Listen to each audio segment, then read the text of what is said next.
Halo semuanya.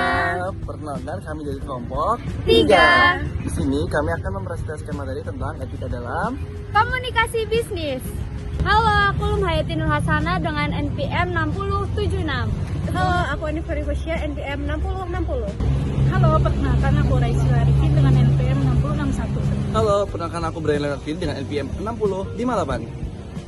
Oke, yang pertama di sini ada pengertian dari etika. Etika adalah pedoman untuk menentukan perilaku yang baik dan benar dalam bisnis.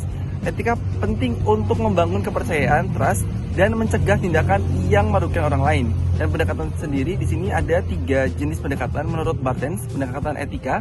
Yang pertama ada etika deskriptif, menjelaskan nilai dan kebiasaan moral yang ada dalam masyarakat tanpa menilai benar atau salah. Yang kedua ada etika normatif. Etika normatif di sini menentukan bagaimana seseorang seharusnya bertindak serta menilai baik atau buruk suatu tindakan.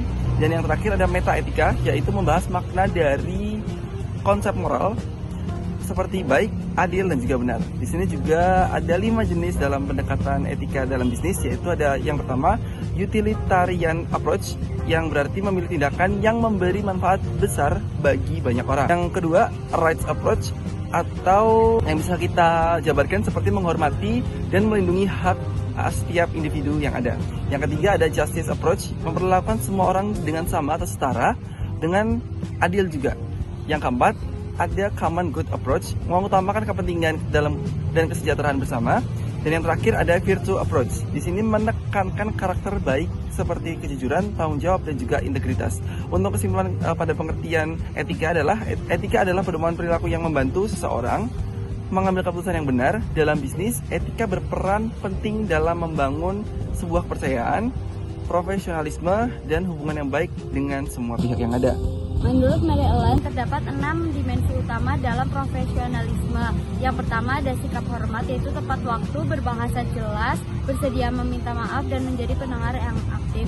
Lalu yang kedua ada penampilan, yaitu berpenampilan bersih, rapi, dan memberikan kesan positif. Lalu yang ketiga toleransi, yaitu dapat mengontrol diri, bebas prasangka, menghargai privasi orang lain saat berkolaborasi. Lalu yang keempat ada kejujuran dan etika, yaitu menghindari kebohongan, menjaga rahasia, dan tidak menjelekan kompetitor. Lalu yang kelima ada dapat dipercaya dan tanggung jawab, yaitu menepati janji, konsisten, dan bertanggung jawab atas kualitas kerja. Lalu yang keenam atau yang terakhir yaitu ketekunan dan kolegalitas, yaitu memberikan hasil terbaik di atas ekspektasi serta selalu siap dalam rapat dan pelaporan. Nah, selanjutnya ada prinsip etika yang perlu diperhatikan dalam organisasi menurut Alvin A. Arendt. Yang pertama itu ada tanggung jawab. Yang sebagai anggota organisasi, kita harus bekerja secara profesional dan bertanggung jawab atas setiap tindakan serta keputusan yang kita ambil. Lalu yang kedua ada kepentingan publik.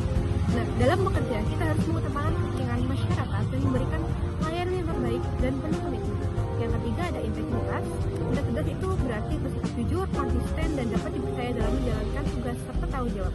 Yang keempat ada objektivitas dan independensi.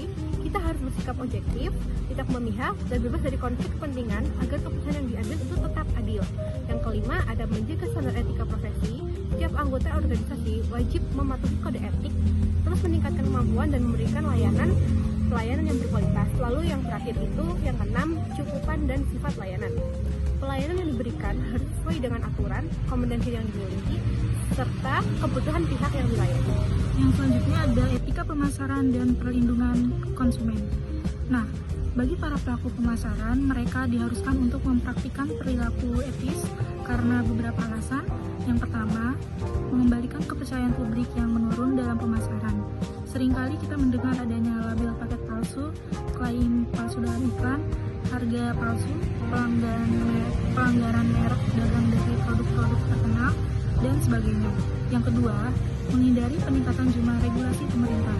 Perilaku kecurangan dan pelanggaran etika bisnis dapat membuat semakin banyaknya regulasi pemerintah. Jika manajemen perusahaan gagal dalam menjalankan tanggung jawab etisnya, maka pemerintahan akan terus membuat aturan-aturan baru yang lebih ketat dalam melakukan kontrol. Yang ketiga, mendapatkan kembali kekuatan sosial yang diberikan oleh masyarakat. Perilaku pemasaran membutuhkan kekuatan sosial untuk dapat mempengaruhi pasar dan untuk menangani isu-isu ekonomi. Namun kepuasan ini harus diikat pula dengan tanggung jawab sosialnya. Yang terakhir, melindungi citra organisasi. Pada umumnya, para konsumen memiliki persepsi terhadap keseluruhan perusahaan berdasarkan hubungan mereka dengan satu orang yang termasuk di level yang paling bawah.